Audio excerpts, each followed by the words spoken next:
this to the Bible now, because the Bible is the perfect Word of God.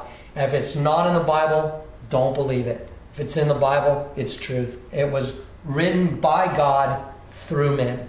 And so I'm going to take this down. Dano's going to cut it, and we're going to get some Bible stuff up here. Okay.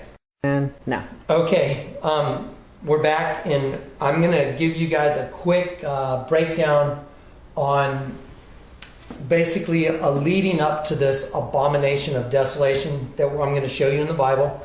But before we get to that, I want to give you guys a couple more little pieces to a puzzle, because I'm going to bring the puzzle together for you towards the end. And right now, this is an important piece of the puzzle. On the dollar bill, we have a pyramid, and there's an eye on that pyramid, and this is it right here. And it says Novus Ordo Seclorum, and it's in Latin. I believe it means new secular order. And this is, a lot of people call it the all-seeing eye of God. From what I understand and what I've checked out about it, it is the all-seeing eye of Horus from ancient Egypt, and Horus is Lucifer. So I'm going to show you what this is. I'm going to give you a representation of this that the Lord has let me see. It's hidden right in the same hieroglyph, and I'm going to define what this is for you. And then in a little while, when we go back to the hieroglyph, you will understand how this plays in to the abomination of desolation. Okay, so here we go. Here's an image right here I'm going to let you see. I'm going to let Dan get over there. Are we there? We're good. Okay, this is an image of half the face of a devil. I'm going to start right here at a little horn right here. There's a little horn. Okay, this goes up to like a really big horn like this. Comes down and then comes right here and goes right into his eyebrow right here. This is the eyebrow. And now here's his eye right here. Now, he's got a very big nose, a big bulbous nose, and here's the nose goes down right here, and then his lips begin right here. There's his lips, right? That all represents his mouth. There's the top of the lip right here, and the line between his lips, and there's his bottom lip. Now, this goes down to his chin. Now, I'm going to move this paper over just a little bit, and I'm going to show you his other eye. This is his other eye, right there. So here's one eye, and here's his other eye. The eye that you are looking at is the representation of the all-seeing eye of Lucifer. So now I'm going to go ahead and slide this away, and I'm going to keep moving it, and you're going to see that the other eye of the devil is actually representative of this entire face of a child, and this eye of the child that really belongs to the child is the other eye of the devil. Now, as I move this over further, you're going to see that the top of the child's head goes like this, and this is actually like a horn that is wrapped around the head of this kid. And what this represents is this child is the eye and the ear of the devil. Okay, now we're going to leave this, we're going to pull this down.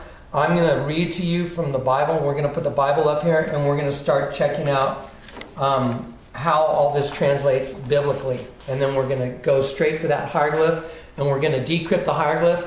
And when I started this, I told you that I was going to show you that that hieroglyph had everything to do with the bombings on the money, which is impossible, right?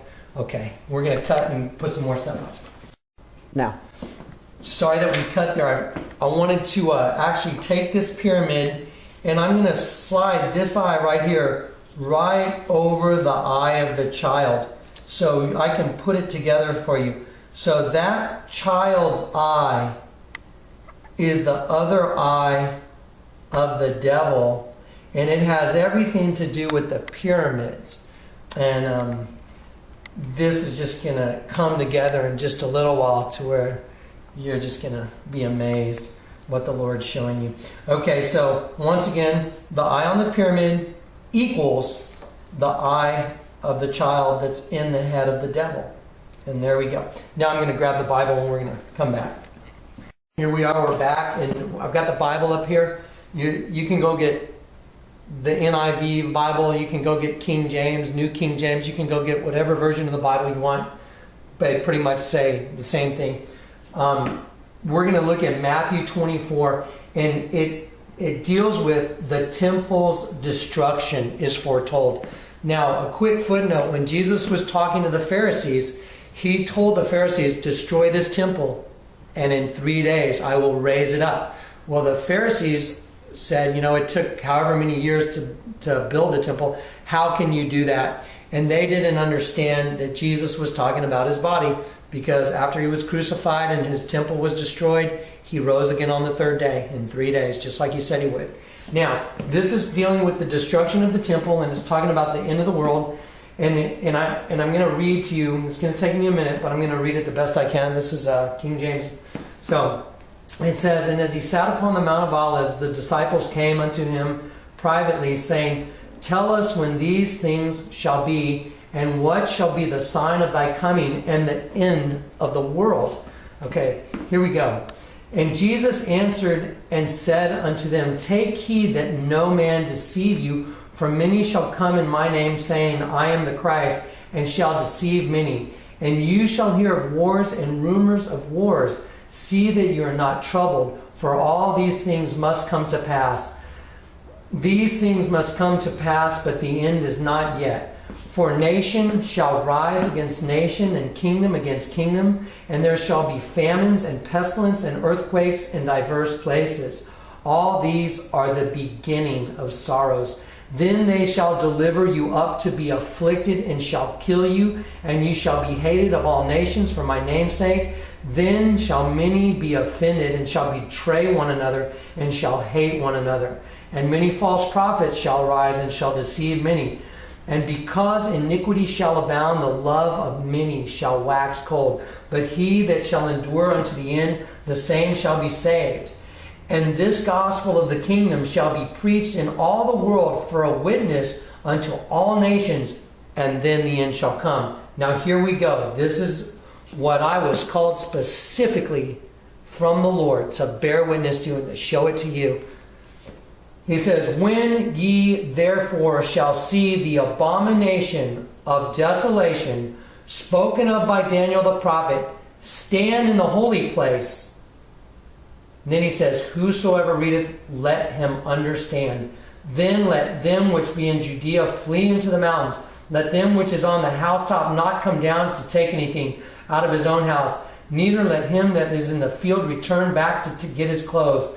And he goes on to say in this passage that these are the days of vengeance, and this is when things are going to get really bad. What I'm going to do now is I'm going to pull out another page from the Bible, and this is another Bible, and I'm just going to read it to you because it also deals with the destruction of the temple.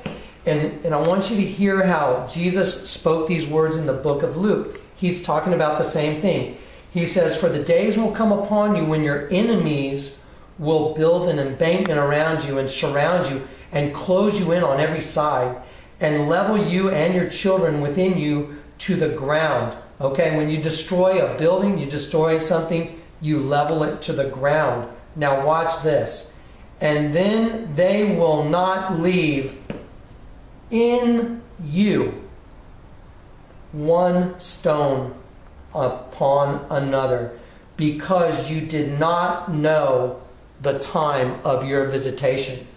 Jesus is saying the time's coming when they, and I'm going to show you who they are, they will not leave one stone on top of another in you. So you are the temple, and I'm going to bear witness to the destruction of the temple. Okay, I'm going to take this Bible down right now, and I'm going to grab a couple more pictures, and we're going to start right back up. We're going to start right here again. We're going to just recap the sheep. Okay, once again, I'm bearing witness to the destruction of the temple. Jesus said in the book of Luke, and they will not leave in you one stone